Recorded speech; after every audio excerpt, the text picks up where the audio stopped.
Giờ ốc mình chắc chín rồi mọi người. Wow, chín rồi mọi người ơi.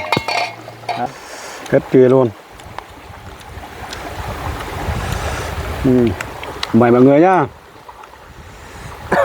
Hôm qua bạn bắt ở trên này, trên ruộng lúa. Xin chào tất cả mọi người đã quay trở lại với kênh của mình nha. Chào mọi người nhá. Hôm nay mình rủ bạn mình xuống nước suối đây để luộc con ốc mọi người. Đấy, mọi người xem hai bạn mình luộc ốc như thế nào nha. Mình luộc đơn giản, luộc theo cách của mình thôi mọi người. Đây, ốc này mình nhặt ở trong ruộng nhà mình nhá. Đây là mình đã ngâm một đêm rồi, rất là sạch rồi, mình rửa sạch rồi, tí mình cũng rửa lại nữa mọi người nhá. Đấy, đây, đây, gia vị của nó là chỉ là có xả thôi nha. Đấy. Đây, bây giờ mình cầm cái nồi này, cầm cái con ốc đi rửa lại nha mọi người. Đi, bạn cầm cái nồi đó. Cầm cái chén đó đi. Đấy, bây giờ hai bạn mình ra cho nước giọt đấy mọi người. Đấy, nước giọt nó sạch, còn là nước chuối này nó chảy dơ lắm mọi người ạ. Nó đục lắm. Đây, nước giọt đây. Đó.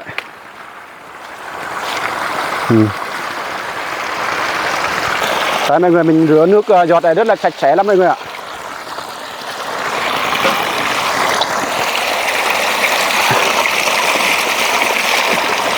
Đây, xá mình nhà mình tự trồng luôn, rất là sạch sẽ. Đây, mình rửa lại sơ sơ thôi.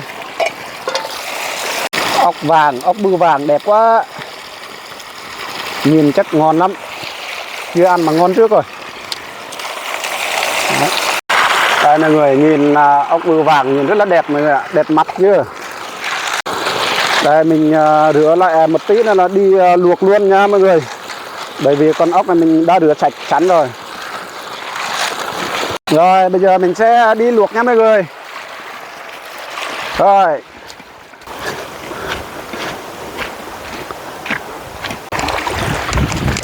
Bây giờ mình đi chặt cây để đóng cọc và bắt ra bếp nha mọi người nhá. Đây mọi người xem nước suối có đẹp không. Đấy, ở chỗ mình đây là người ta gọi là vùng sau nha mọi người nhá. Giờ mình đi chặt cây đây.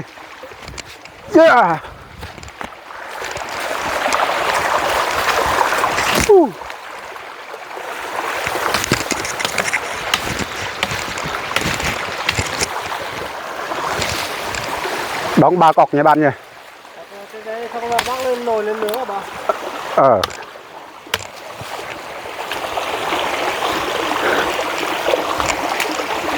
Cái mát nha. Đây mọi người, mình chặt 3 khúc để mình đóng cọc nha. Đấy. Rồi lên lửa đốt bên này.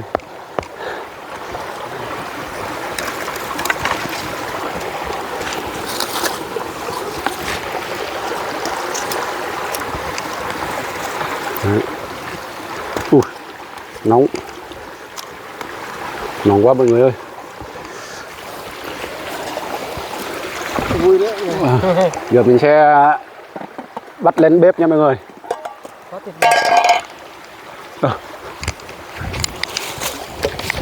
Đây, mình luộc là mình phải cho nước sạch đây nha. Nước suối mình không lấy. Đây, nước sạch đây.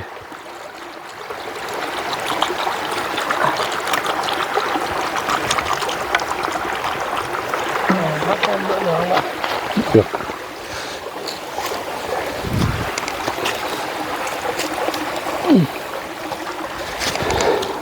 Rộng quá.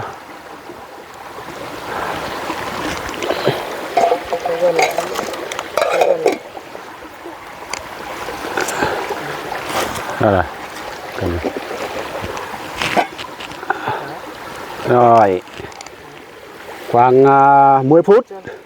Khoảng 10 phút được ăn rồi nha mọi người. cho mấy cái cùi cái bên kia lại. Đó, đấy.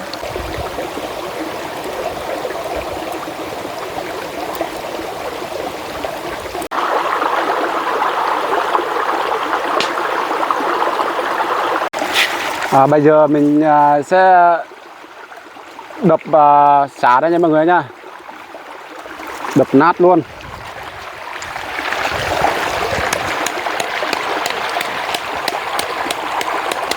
Đấy, mình luộc ốc, gia vị của nó là chỉ đập xả, đập cái mình cho vào cho nó thơm. Cho vào nồi đó cho mọi người. Đấy, nhìn đẹp chưa? Đấy.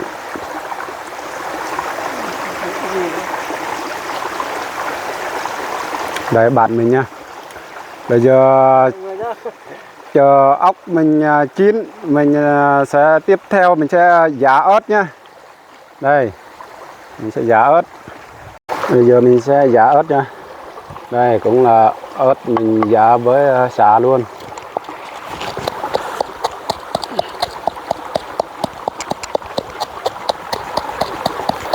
Mùi xả nó bay ra thơm lắm bạn. Thơm lắm.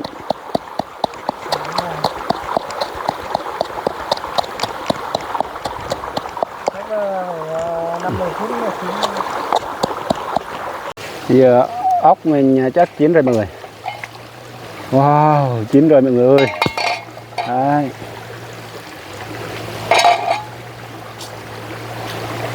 Nhìn ngon quá. Yeah, chào mọi người nha. Bây giờ ốc mình đã chín rồi mọi người. Ngon quá nhỉ. Ngon quá. Và mọi người cùng ăn với anh em mình nhá. Nóng. Đó, cẩn thận vào. Nóng quá đi. Đây. Ừ. Mình sẽ đổ nước nó nhỉ bạn nhỉ. Đổ nước đi. Thì mình lấy cái vung mình gạn nước cho cái vung vào. Đây mọi người, mình đổ nước nó nha. Bạn lấy cái trên ở trong giò kia này, mình đổ nước nó. Cái trên đó, cái trên mình giả ớt đấy. Đấy, mình đổ nước nó ở đây thì mình uống, hút.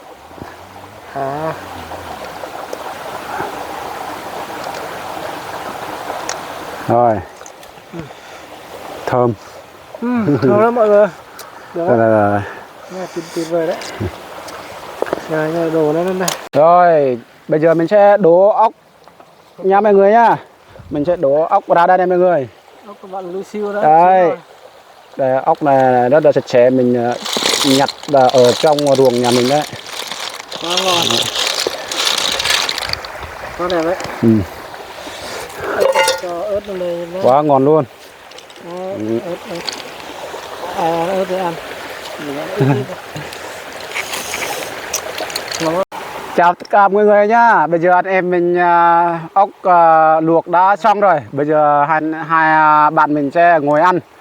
Mời mọi người cũng thưởng thức món ốc luộc với hai bạn mình nhá. Mời mọi người nhá. Có thơm các bạn ạ. Ngon lắm. Đây bạn chấm này. Đây. Cái muối chấm của nó đây.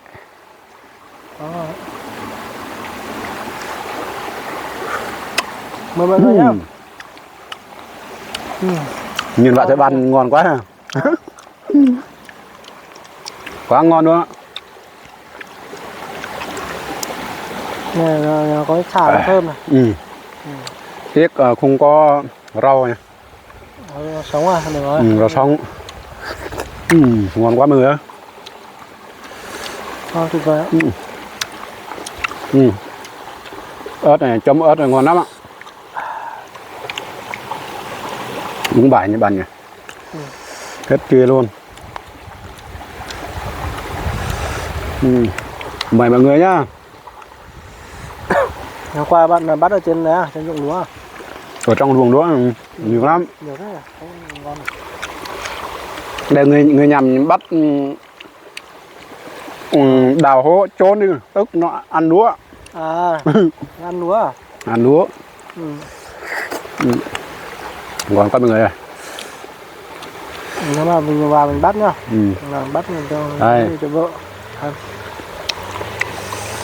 Ngon quá mọi người, mọi người nhá. Đây là nước của nó à.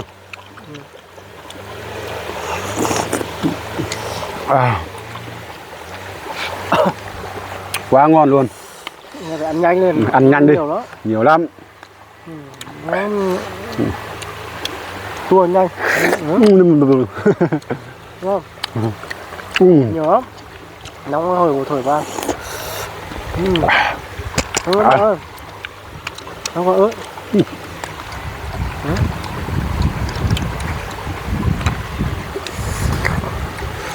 Ngon. Ốc ở lồng hồ nó to.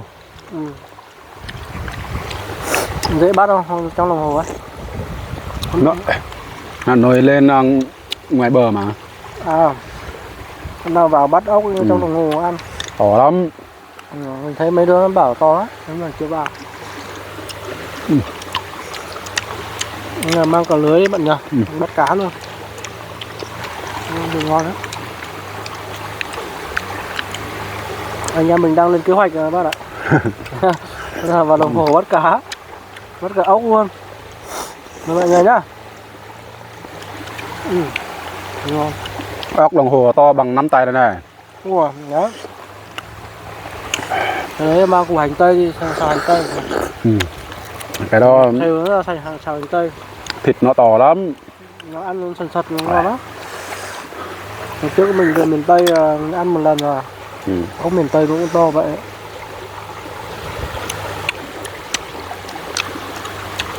Miền Tây bắt ốc cũng dễ lắm. Xung quanh là toàn sông nước thôi. Ngon các bạn ơi. Nhanh nóng. Wow.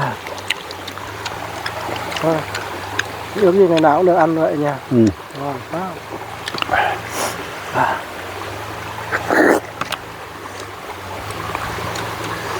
Có tuyệt vời các bạn ạ. Bạn ngừng cái chi và đãi mình món ốc. Ngon. Hai anh em mình ngồi bờ suối ăn mát lắm. Ở dưới bóng cây sung mọi người ạ. Bóng cây rất là mát. Nghe tiếng nước suối nó chảy này vui quá.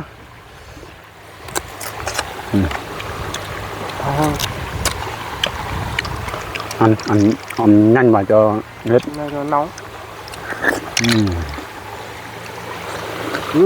Đều liên tục các bạn. Làm sướng. Quá ngon. Ốc này tuy nhỏ thịt nó to hơn.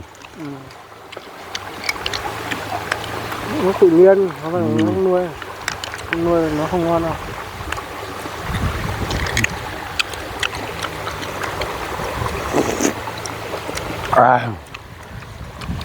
Nước luộc đó bạn? Nước luộc lắm. Ngon lắm. Ngọt. Cái nước luộc ốc này các bạn ngon. Ngát, đẹp lắm.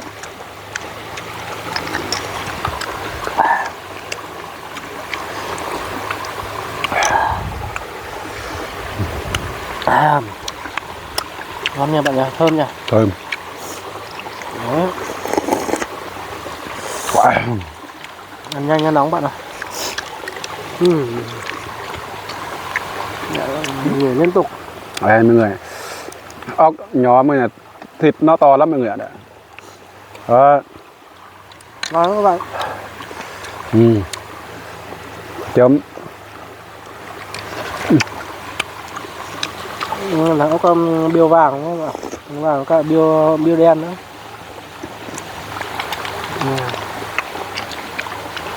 Ngon các bạn ạ.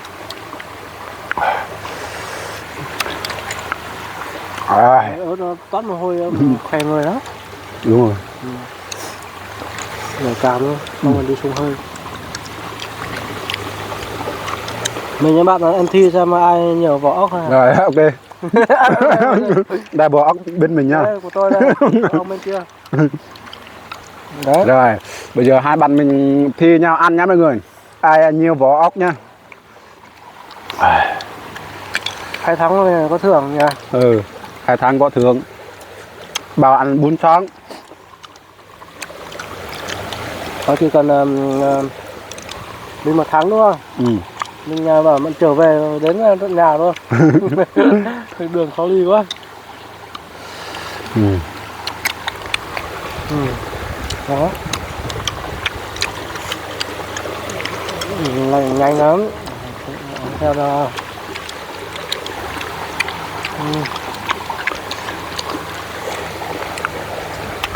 nước đếm à? Nước đếm vỏ ốc à? Ừ. Điểm võ.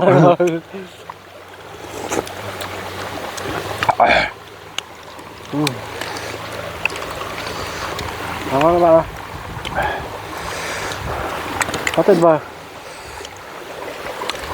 Người nhà tập trung chuyên môn, ít nói chuyện với các bạn nữa. Ừ. Thời gian anh em mình ăn 7 phút rồi, chưa chơi nhiều gì hết, còn nhiều lắm.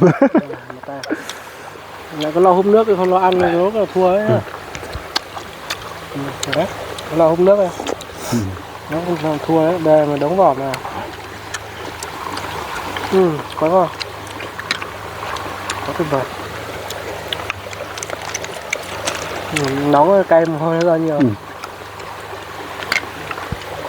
Mời các bạn nhá. Anh Danh có đi siêu 1 tháng.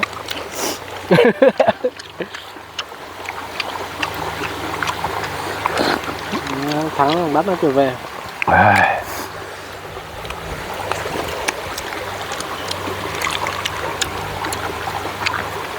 Đó các bạn ơi. Tuyệt vời. Thích ăn ớt này nhưng mà nóng. Ăn được. Quá tuyệt vời.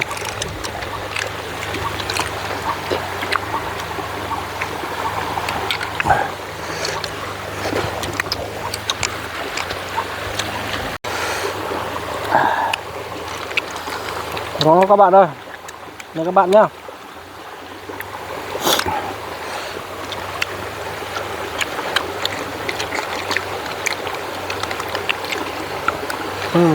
Mình nhiều vỏ hơn rồi bạn ơi. Ốc nhiều quá các bạn ơi.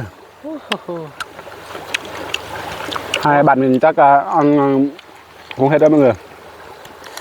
Nhiều quá. Nhiều quá nhỉ. Ăn nhiều của nó.